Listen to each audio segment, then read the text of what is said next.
Il lato forte è stato svegliarsi nel letto di ospedale bloccati. Quello è stato veramente un cambio. A 19 anni è stato difficile.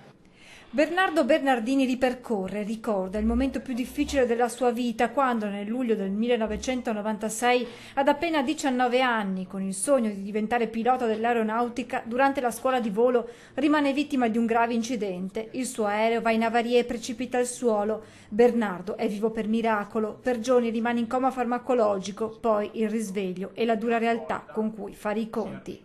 Non ti riconosci più, non ti vedi più nella persona che sei diventato.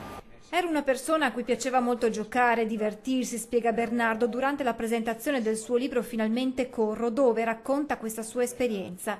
Trovarsi bloccato per settimane in un letto e non riuscire a governare il proprio corpo è stato forte, continua. A volte il pensiero di una fuga nasce, ma rimane solo un pensiero. Si rimane disorientati e si perdono i punti di riferimento, perciò paura, ansia e la cosa più facile da dire è che ti crolla il mondo addosso. Ma Bernardo Bernardini non si è arreso nonostante la sedia a rotelle, i ricoveri, gli interventi chirurgici, la fisioterapia. Ha trovato la forza per ricominciare, grazie soprattutto all'amore dei genitori e degli amici. Senza di loro, racconta, non ci sarei riuscito.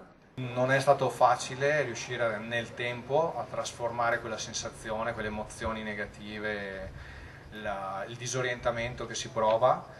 Un percorso difficile ma straordinario che lo ha portato non solo a tornare a camminare ma anche a correre, diventando presidente del Triathlon Treviso.